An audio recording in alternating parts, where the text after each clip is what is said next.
We're back with the lifeguards and Dr. Milton Costa, Jason and I, and we're very excited to talk to you about money and finances. And Jay, a couple episodes ago, you had a story about some financial wizardry that you were cooking up. Yes, I did. If you haven't listened to that episode, or watched it, you want to go back and hear about one of the mistakes I made had to do with paying my mortgage with my credit card. I don't recommend doing that, but hopefully you've never done that, Dr. Milt, but maybe you can. Have you experienced any financial areas, or what does that look like from your perspective in the finance arena? Yeah, I've made mistakes. One singular mistake was particularly large, and some of the key components of that was I kept it from my wife. I was uninformed on how to do it, and I did it alone, and I didn't know much about what I was doing. But I went big. Go big or go home, or lose money.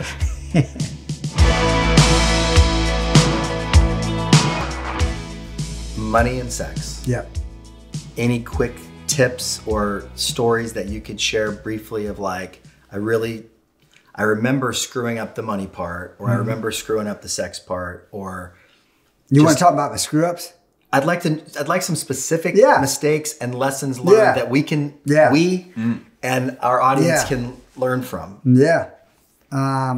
Share some big mistakes or medium mistakes that we could learn from. Yeah.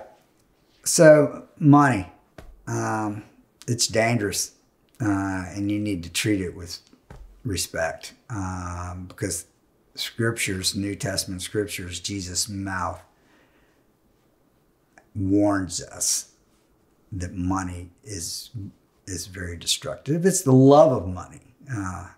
But anybody's got money tends to love it. I've had money and I was loving it, but you hope it's not your motivator. So here's the craziest thing I did, which clearly was, I just, with all my might, jumped over the guardrail. The guardrail. I mean, no lifeguards were there. No, I mean, I tell you, it took. If only this show was around, that you could have seen it, and it would have helped you. It took a trampoline and a little rocket to get me over this rail, and so trampoline and a rocket. I love that. Yeah. So 1998. I can remember it like a video as well.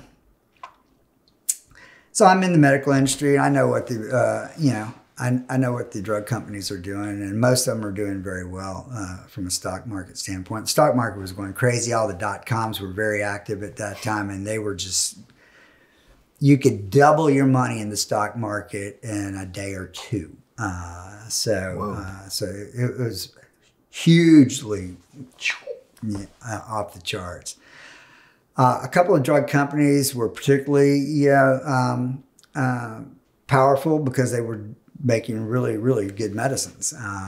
Pfizer probably had 6 or 7 of the top drugs in the world that they were branded drugs that they were making. So they were wildly successful. Zoloft being one of them, Z-Paks being the Zyrtec, all I've heard of it. Yes, you've heard of all these. Lipitor, a $20 billion a year drug by itself worldwide. So they were all Pfizer. And lo and behold, there's this drug called Viagra coming out. And I knew it was coming, and I knew it was going to be a game changer, but I'd never done anything in the stock market. Okay. And my friends had, and so, again, jumping, somehow I got over the guardrails.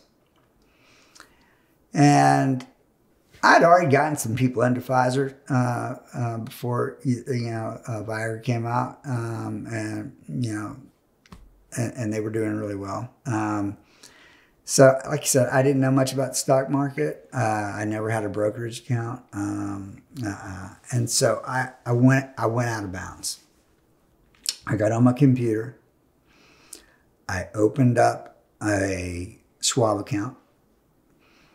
I took out I had a home equity loan already in place. It had been in place. It's like a HELOC.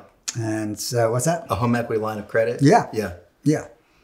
You could write a check off of it anytime you wanted to. I literally got in front of my computer one morning. Beth was not home. I had not talked to her about this. I had not talked to anybody about this. I had not talked to a stockbroker about this. I didn't talk to anybody about how to do it, you know, if it was a good or a bad idea. So Pfizer stock was about $112 a share. I bought $78,000 worth. And I sat there and looked at the computer and one more button to hit. And I went, I was by myself, uninformed, wife not on board, doesn't even know it's happening. 3 keys there for anyone listening to this. Maybe bad things happen when you're by yourself, uninformed, your wife doesn't know about it. It was a secret. I was going to get rich secretly. Again, I'm not a particularly stupid person. I would tell you that. It's not the way to do it. So immediately, after pushing the button, you're like, and even back then, you could pretty much real time watch, ticker tapes. You knew what your stock was doing. And generally, most people would invest in a stock. They would set stops, and so if it loses 10%, I'm out. Well, the problem with the stock market is it does this all day long. So what it does in between, so you don't want it to go boink, and hit your stop. You lose a bunch of money in no time. So, I was kind of soft on the stop thing. And so that was a Wednesday morning. And this is 1998. I can remember it pretty clearly. Thursday. Something must have happened too. Thursday, I'm watching it at work, and I never watch stuff. So, are you anxious about your $78,000? Of course you are. And so, that your wife still doesn't know? No, heck no. Nobody knows. No one knows. No one on the planet knows. Not my trusted stockbroker. I am that trusted stockbroker.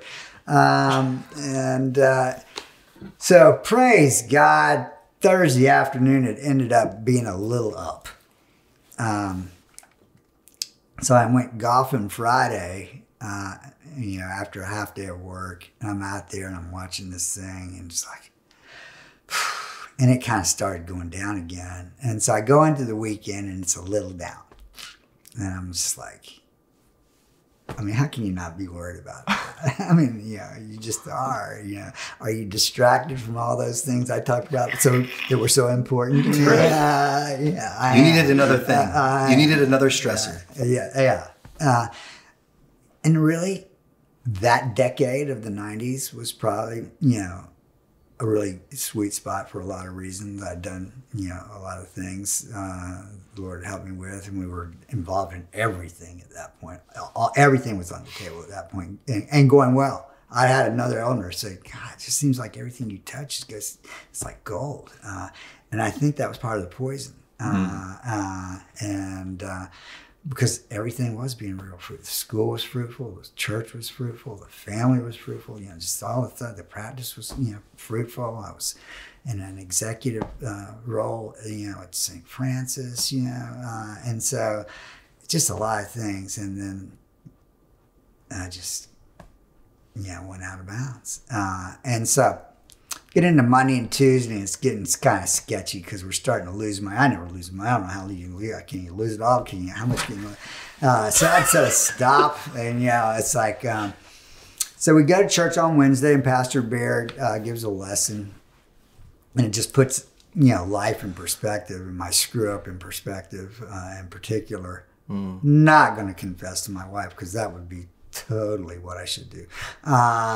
So I take a couple breaths. I say, this is just not worth it. Obviously, it's not worth it. I'm just going to go ahead and set the hard stop at 7%. And, so Thursday, it never bumped 7%. And so I'm a week out now. We're getting ready to take all the kids to the East Coast Surfing Association Regional Championships up in the Outer Banks. I'm literally on the interstate on my flip phone. Motorola, probably. Maybe. Or Nokia. My probably was a Nokia, which would, in a few years, bite it. But anyway, I remember being on the interstate at 3:30 in the afternoon. I had another guy riding by me in another car and all the kids in the car. And I called the Schwab broker number. And I said, hey, I'm looking to sell this stock. I got to get out. And he goes, well, it's up right now. This is 3:30. Market's closing at 4. So I'm having this conversation on the interstate. So I totally plugged into my wife and kids. And but your wife overhears the conversation. She's doesn't not know what with you're us. talking about. She's not with us. Okay. She's not with us. Just the kids. Just the kids, and they don't. Yeah. And so he goes, yeah, it's 108. So I was going to lose about $2,000 or something like that. He goes, but it's not going to. This can move pretty quick in the next 15 minutes. I said, go ahead, let's sell it. He goes, okay, I'll sell it. It's going to take a minute. So in that minute, it can move a little bit, but not too much. And he got back on the line. Okay, you sold. It did go up a bump. You lost, it was like $1,800 or $2,200, something like that. I was the happiest dude on the planet going down that interstate. I felt like, a ton of bricks had been lifted off my shoulders. Right. I was like, I just lost $2,000 and I'm loving it.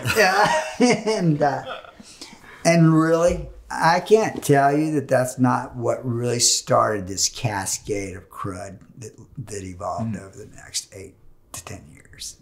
That may have been what started that because, it wasn't long after that other things started happening within the context of the church. Kids getting ready to go to college. The arrangement I had with St. Francis was divested of. So we went into a private practice. There was a lot of stress. There was a lot of cash flow issues within the context of the practice that started happening.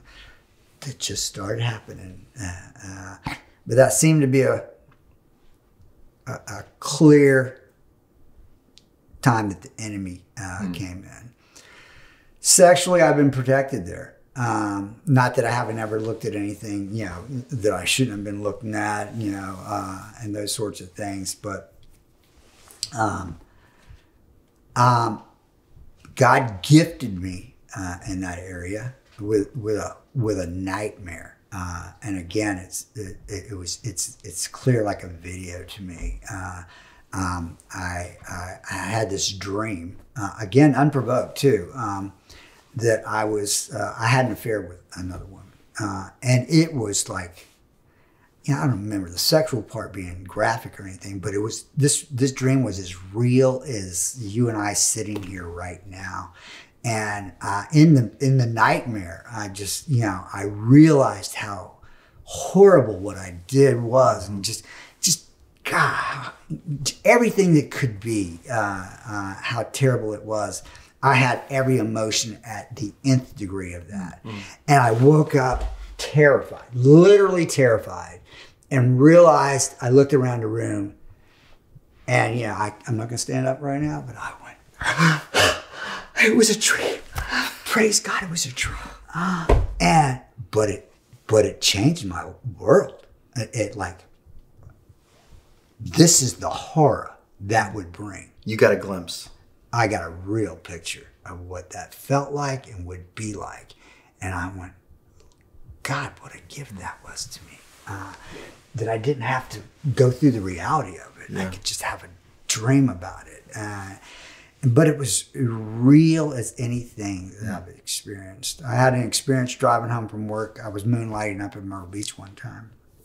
And I was falling asleep. It was a very dangerous road back then. And so I pulled off. It's like 2 a.m. I pulled off the road in front of a church. It had a big white wall and, the church's name, and it was well lit, and it was well off the road, so I felt like it was safe. And I fell asleep. And then all of a sudden I woke up, and there's this trailer truck coming up right behind me. And I did like that, and because I thought I was still driving. And then I realized I was stopped off the side of the road, and I was parked, and it was that same sort of feeling I had with that dream. It wasn't real, but it was real as it gets. And so those things framed that for me very well. And it's kind of odd too, again, about the bumpers. I wasn't a particularly unattractive dude. And it doesn't even matter, really. In any profession for that matter. But I worked around a lot of women my whole entire life. I mean, med school, nurses, practices, most receptionists, most medical assistants, most nurses, were females. All the drug reps were females, and so, but never once over my entire adult life did I feel like somebody was hitting on me, or, hey, you want to meet after work for coffee or something like that. And I wasn't like bummed out about that. Like, I wonder why nobody's hitting on me. But it was either something in me that didn't project because I very much appreciate the femaleness out there and the attributes of women. So, but I never had to get out of this relationship. And that dream, which was in about 2001. Man, just nailed it down for me. So, don't have to worry about that. And I surf a lot, enjoy surfing because it was part of our life with the kids and all. And God knows, you know what you see at the beach. I mean, and Ryan and I have talked to, how many looks is too many looks and stuff like that. It's like, I don't think any of that's gross. I think it's inappropriate, but I was like, oh, that's gross, But fortunately, my emotional needs, my sexual needs, those important God-given needs were met in my wife, and her needs and her God-given needs, she would say, I've met pretty well for her, and she's always felt safe and protected and cared for and loved and provided for. So that to me is a huge lesson. And I just thank God all the time that I was protected from a lot of things that I otherwise would have involved myself in that would have been destructive. But I know He did it for His purposes, for my good for sure, but for His purposes by and large. And so, and the fruit of that and the next generation and those stories that I'm telling you, I tell them because those are the great and mighty works that God tells us to tell other people. And so with that, I feel like I can be helpful to young doctors that are struggling with marriage, with, accommodating. How do you turn it off? How do you love your wife? How do you love your kids? How do you do all that stuff and still get 7 hours of sleep a night? So.